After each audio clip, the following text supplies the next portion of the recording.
ये सब खुद ब खुद पीछे हट गए। बस एक पार्क जुन माओ ही उसके पास आया और पूछा, तुम ठीक तो हो ना? टोंगी ने कोई जवाब नहीं दिया। उसकी नज़र सिर्फ वूशंग वो पर थी, जिसे वो आंखों ही आंखों में वार्न कर रहा था, बेवजह हरकत मत करना। तभी चियान मिंगा खुद उसके पास आया। एक छोटी बातचीत के बाद टोंगी की पहचान कंफर्म हुई। फिर उसने पूछा, सैनिक टोंगी, क्या तुम ब्लैक टाइगर यूनिट ज्वाइन करना चाहोगे? उसने एक विजिटिंग कार्ड थमाया।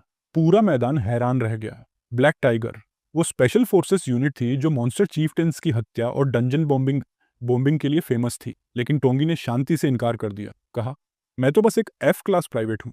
चियन मिंघो हंसा। रैंक आम लोगों के लिए सेट की गई होती है, हमें तुम्हारी ज़रूरत है अभी। टोंगी थोड़ा कंफ्यूज हो गया। अगर ब्लैक टाइगर ने उसकी ग्रोथ रोक दी तो पूरी मानवता फिर बर्बाद हो जाएगी। आखिरकार उसने कार्ड लिया और कहा, सोचूंगा। उसी शाम चियन मिंघाओ डायमंड के ऑफिस पहुंचा। ब्लैक टाइगर यूनिट कैसी चल रही है? डायमंड ने पूछा। चियन मिंघाओ ने थकान भरी सांस ली। बहुत कमी चल रही है लोगों की। डायमंड ने तुरंत अंदाजा लगाया। तो तुम चोयोंग जून को ढूंढ रहे हो, वो जो इंस्पेक्टर बन सकता था? चियन मिंघाओ मुस्कुराया। बिल्कुल, लेकिन अभी अभी मुझे उससे भी बढ़िया बंदा मिल गया है। शाम ढल चुकी थी। टोंगी अभी भी मैदान में ट्रेनिंग कर रहा था और पार्क जुन माओ उसके पीछे पीछे घूम रहा था। अचानक उसने टोंगी को गले से पकड़ लिया। पापा, ये सब कैसे हो गया? इतनी जल्दी इतने स्ट्रांग कैसे हो गए? मुझे भी सिखाओ प्लीज।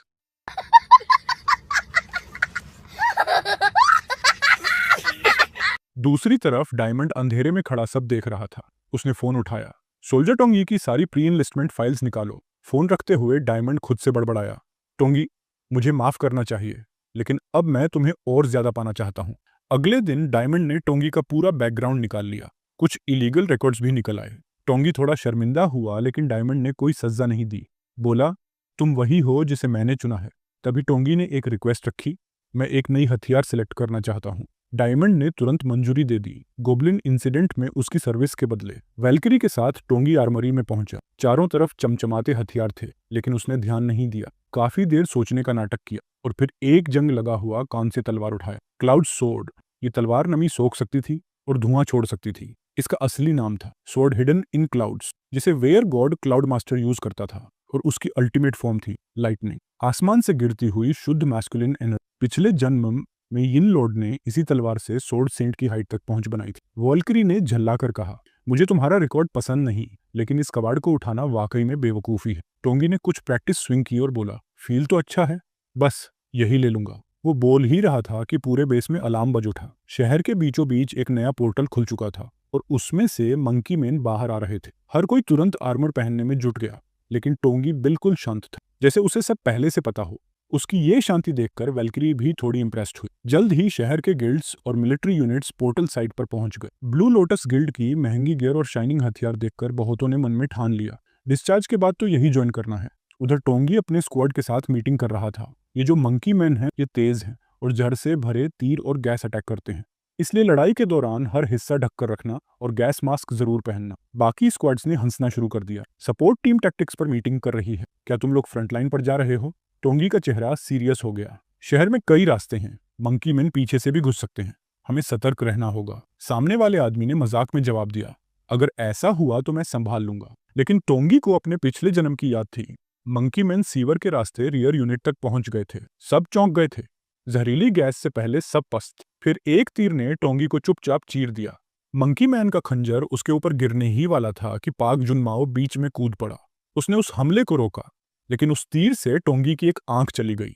और जब पार्क जुन माओ टोंगी का गैस मास्क पहनाने जा रहा था, एक और खंजर उसकी छाती में धंस गया और उसने वहीं दम तोड़ दिया। ये था टोंगी का सबसे बड़ा पछतावा, और यही वजह थी कि बाद में स्टील एम्पियर हमेशा एक आंख पर पट्टी बांधकर चलता था। अब टोंगी चिल्लाया, कितना और सुनोगे डिसमिसल्स? ये बैटल फील्ड है, मौत कभी भी आ सकती है। यहाँ किसी भी चीज को हल्के में लेना बेवकूफ़ी है। उसने तुरंत सबको आदेश दिया कि सीवर में सेंसर्स इंस्टॉल करो, लेकिन पार्क जुन माओ को पीछे रोक लिया। कोई मेरी जगह लेने आएगा, तुम अपनी स्क्वाड को कॉम्बैट जोन से हटा दो। पार्क जुन माओ हैरान था, कॉम्बैट जोन छोड़ना? ये तो डिजर्शन हुआ। टोंगी ने ठंडे स्वर में जवाब दिया, ये मेरी स्ट्रैटेजी है। सोल्जर पार्क जुन माओ, अपने स्क्वाड लीडर के ऑर्डर फॉलो करो। जल्द ही टोंगी का ये सेंसर वाला सेटअप लीमिंग सी को बिल्कुल पसंद नहीं आया। वो गुस्से में टोंगी पर बरस पड़ा। कुछ बंदरों से निपटने के लिए इतना रिसोर्स बर्बाद करना बेवकूफ़ी है। ऊपर से हमारे पास ब्लू लोटस गिल्ड का सपोर्ट भी है। अगले 20 मिनट में फर्स्ट बटालियन सब क्लीन कर देगा। तुम्हारा सपोर्ट स्क्वाड तो बस गैस मास्क और सप्लाई देने के लिए है। लेकिन टोंगी टस से मस नहीं हुआ। हम तो बस डेप्यूटी कमांडर के ऑर्डर को पूरा कर रहे हैं, पीछे के रास्तों से मंकी मैन को सिविलियन शेल्टर्स में घुसने से रोकना। उसने ये लाइन इतनी तेज आवाज में कही कि सबका ध्यान लीमिंग सी की ओर गया। लीमिंग सी असहज हो गया। डेप्यूटी कमांडर को तुम्हारा आइडिया पसंद आया हो, इसका मतलब ये नहीं कि तुम अपनी हदें भूल जाओ। बंद करो ये सब। Staff sergeant Tongi. उसी वक्त डेप्यूटी कमांडर लिलिथ वहां पहुंची। लेफ्टिनेंट लीमिंग सी, क्या चल रहा है यहाँ? लीमिंग सी झेंप गया। बस सपोर्ट टीम के नए लीडर को गाइड कर रहा था। लिलिथ ने सीधे टोंगी से कहा, कमांडर ने तुम्हें बुलाया है। टोंगी चौंक गया। मुझे? अभी तो मंकी मैन कभी भी दिख सकते हैं। लिलिथ ने कंफर्म किया तो टोंगी ने उसे भी सेंसर सेट करने में हेल्प करने को कहा। थोड़ी देर बाद कैमोफ्लेज ट्रक में टोंगी की मीटिंग हुई कमांडर डायमंड और चियन मिंगा से। डायमंड ने टोंगी को एक स्पेशल मिशन के लिए बुलाया था, फर्स्ट बटालियन को कमांड करना, क्योंकि चो योंग जुन छुट्टी पर था। अब टोंगी को ही डंजन क्लोज करना था ताकि और मॉन्स्टर्स बाहर ना आए। उधर फर्स्ट बटालियन ने अपना पहला अटैक शुरू कर दिया। एक बड़े वेयरहाउस में घुसते ही उन्होंने फॉर्मेशन बना ली। शील्ड्स आगे थे, पीछे मेजेस और गनमैन। जैसे ही मंकी मैन चारों तरफ से टूटे, फॉर्मेशन से लपटें निकलीं और गोलियां बरस पड़ी। मंकी मैन को पीछे धकेल दिया गया। टोंगी शॉक्ड था। उसे ये रिस्पॉन्सिबिलिटी मिली थी, लेकिन उसका अपना स्क्वाड खतरे में था। उसने रिस्पेक्टफुली मना कर दिया। मैं अब तक लॉजिस्टिक्स में था, मेरी कमांड से फर्स्ट बटालियन की जान खतरे में पड़ सकती। डायमंड ने दबाव डाला, ये तुम्हारा टेस्ट है, हमारी फेथ को साबित करो। तभी कंट्रोल रूम में अलार्म्स बज उठे। मंकी मैन कॉर्डन तोड़कर शेल्टर 2 और 3 की ओर बढ़ चुके थे। डायमंड ने कमांड दिया, logistics units prepare for combat. Tongi अब चुप नहीं रह सका। सर, मैं समझता हूं कि आप मुझे टेस्ट करना चाहते हो, लेकिन फर्स्ट बटालियन और मेरे स्क्वाड की जान किसी टेस्ट से ज्यादा कीमती है। अगर मेरा इनकार मेरे खिलाफ जाएगा तो भी मैं अपने साथियों की जान खतरे में नहीं डालूंगा। डायमंड ने गहरी सांस ली। अगर ये तुम्हारा फैसला है तो जो करना है करो, लेकिन सोल्जर, हर ऑर्डर की नाफरमानी के नतीजे होते हैं। बिना टोंगी को बताए डायमंड पहले ही वैल्करी को टोंगी की स्क्वाड पर भेज चुका था। वैल्करी की सबऑर्डिनेट ने पूछा, ये बैटलफील्ड का सबसे सेफ एरिया है, क्या वाकई यहाँ गार्ड करने की जरूरत है? वैल्करी ने बस सिर हिलाया। मुझे कमांडर का इरादा नहीं पता, लेकिन ऑर्डर ऑन ऑर्डर होता है। तभी उसकी नजर सामने गई। टोंगी भागते हुए चिल्लाया, सपोर्ट स्क्वाड फुल रिट्रीट। उसके बोलते ही जमीन हिलने लगी। सीवर में लगाए सेंसर्स एक एक कर एक्टिव हो गए। पार्क जुन माओ और लिलिथ को खतरे की भनक मिल चुकी थी। अगले ही पल हजारों हरे खंभे जैसी लपटें सीवर से बाहर निकली। ग्रीन पॉइजन गैस ने लॉजिस्टिक्स यूनिट को ढंक लिया। शिट, ये सब मेरी यादों से जल्दी हो रहा है। टोंगी ने तेजी से गैस मास्क पहना और अपनी क्लाउड सोड पर पानी डाला, क्योंकि वो सोड पहले मॉइस्चर अब्जॉर्ब करती थी, लेकिन अब्जॉर्प्शन अब तक सिर्फ 25% था। उसने जहरीली धुंध के पार झांकते हुए बड़बड़ाया, पार्क जुन माओ, उम्मीद है तुमने मेरा ऑर्डर माना और स्क्वाड को लेकर निकल गए, लेकिन हकीकत इसके उलट थी। पार्क जुन माओ पहले ही एक मंकी से लड़ रहा था। वो मंकी पॉइजन गैस का फायदा उठाकर पीछे से हमला कर रहा था। लड़ते लड़ते पार्क जुन माओ घायल हुआ और तब तक मिंगताई भी उस पर टूट पड़ा। मैं उन्हें झट से और मिंगताई को नीचे गिरने का इशारा किया और बंदूक से ताबड़तोड़ फायर करते हुए बंदरों को पीछे धकेल दिया। उसकी टीम ने कवर दिया और किसी तरह मिंगताई को घसीटकर डिफेंसिव पोजीशन तक लाया गया। वो अपने जख्म को कसकर पकड़े हुआ था। उस पोजीशन पर थोड़ा बहुत बैरियर मैजिक था, लेकिन वो बस कुछ वक्त के लिए ही बंदरों को रोक सकता था। अंदर लिलिथ डर के मारे कांप रही थी। वो सी क्लास की हीलर थी, लेकिन ये उसका पहला असली बैटलफील्ड था। उसे एक कोने में सिकुड़ते देख पार्क जुन माओ ने उसे हिम्मत देने की कोशिश की, लेकिन लिलिथ ने कोई जवाब नहीं दिया। माओ को झटका लगा। पहली लड़ाई में डर लगना समझ में आता है, but as the support squad की डिप्टी लीडर अब वो क्या करे? तभी एक सोल्जर ने और बुरी खबर दी, डिप्टी लीडर, बुलेट्स लगभग खत्म हो गए हैं और फायर पावर कम होने से मंकी मैन हमें चारों तरफ से घेर रहे हैं। माओ ने घबराहट में अपने बाल खींचे। भाड़ में जाए, अब क्या करें? क्या ऐसे ही मरने का इंतजार करें? तभी एक अजीब ख्याल उसके दिमाग में कौन था। अगर टोंगी होता तो वो क्या करता? उधर मिंगताई ज्यादा खून बहने की वजह से बेहोश हो गया। सोल्जर्स ने लिलिथ को आवाज दी कि वो हीलिंग करे, बट माओ ने जोर से चिल्ला दिया, सभी जख्मी साथियों के साथ पीछे हटो। ये डेजर्शन नहीं है, ये कैप्टन का आदेश है। सब कंफ्यूज थे। अगर पीछे हटते तो मंकी मैन रिफ्यूजी एरिया में घुस जाते और सिविलियंस का नुकसान होता। माओ ने हड़बड़ाते हुए बताया, कैप्टन टोंग ई पहले से ही बैकअप तैनात कर चुका है, जैसे ही मैं इशारा करूं भाग जाना। लेकिन पार्क को यह नहीं पता था कि टोंगी ने कोई बैकअप नहीं भेजा था। वो तो खुद अकेले ही पूरे मंकी मैन आर्मी का सामना करने वाला था। उस वक्त पार्क ने अपनी लाइटनिंग एबिलिटी एक्टिव की। उसके हथौड़े से बिजली की पतली धार निकली, जो सुनने में खतरनाक लगती थी, लेकिन हकीकत में उतनी ही पावरफुल थी जितनी एक मोबाइल चार्ज करने वाली बैटरी। पॉइजन मिस्ट में चमकते उस लाइट की तरफ सारे मंकी मैन मुड़ गए। माओ ने मौका देख हथौड़ा उठाया और सीधे मंकी मैन की तरफ दौड़ पड़ा। उसकी इस हरकत ने टीम को थोड़ी राहत दी और माओ ने फौरन बाकी साथियों को रिट्रीट का इशारा दिया। उसे दूर भागते देख हर किसी का दिल भर आया। मंकी मैन ने जल्द ही उसे घेर लिया, बट माओ को कोई पछतावा नहीं था। अगर टोंगी होता, वो सोचने लगा, तो वो भी मुझे बिना हिचक बैट बना देता। तभी एक तेज रोशनी रात के आसमान को चीरती हुई आई और पास का सबसे पहला बंदर चीरकर गिर गया। पार्क जमीन पर ढह गया, थका हुआ लेकिन जिंदा। उसने आंखें उठाकर देखा, एक जाना पहचाना मजबूत सा फिगर खड़ा था। उसे देख पार्क को पहली बार लगा कि वो सेफ है। क्लाउड सोर्ड अब पूरी तरह चार्ज हो चुकी थी और उससे निकलती धुंधझर को हवा में फैलने से रोक रही थी। टोंगी ने कहा, तुमने मेरी उम्मीद से कहीं ज्यादा किया वाइस कैप्टन पार्क। शुक्रिया कि जिंदा रहे। फिर टोंगी ने अपनी डैगर्स निकाली और मंकी मैन के बीच छोड़ दी। जहां भी वो नीली रोशनी जाती, वहां सिर्फ चीखें और मरे हुए जानवरों की गंध बचती। गिरे हुए मैजिक स्टील को देखते हुए टोंगी की आंखों में एक अजीब चमक आई। हाँ हाँ, वाइस कैप्टन पार्क, तुमने आज मुझे एक जबरदस्त दावत परोसी है। अब मैं अपनी दावत शुरू करता हूँ। अचानक सारे मंकी मैन के माथे पर बने मैजिक सर्कल चमकने लगे। टोंगी और पार्क दोनों चौंक गए।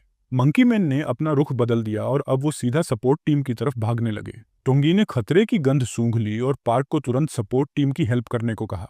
उधर वैल्किरी की अगुवाई में स्नाइपर टीम झर की धुंध की वजह से टारगेट लॉक नहीं कर पा रही थी। वैल्किरी ने कुछ साथियों को ग्रीन लोटस गिल्ड स्टेशन भेजा ताकि वो वहां से मंकी मैन को मार सके और सिविलियन शेल्टर में घुसने से रोक सकें। एक सोल्जर ने उससे पूछा, क्या आप हमारे साथ नहीं आ रही? वैल्किरी को शक हो गया था। टोंगी को आज जो कुछ भी होने वाला था वो सब पहले से कैसे पता था? कुछ कंफर्म करने के लिए वो खुद उस जहरीली धुंध में कूद पड़ी। उधर सपोर्ट टीम वाले मिंगटाई को बचाने की कोशिश कर रहे थे। खून रुक ही नहीं रहा था। एक सोल्जर मायूस होकर बोला, मिंगटाई की जिंदगी अब बचने वाली नहीं। किसी ने लिलिथ को बुलाया। Vice platoon leader Lilith, please control में आओ।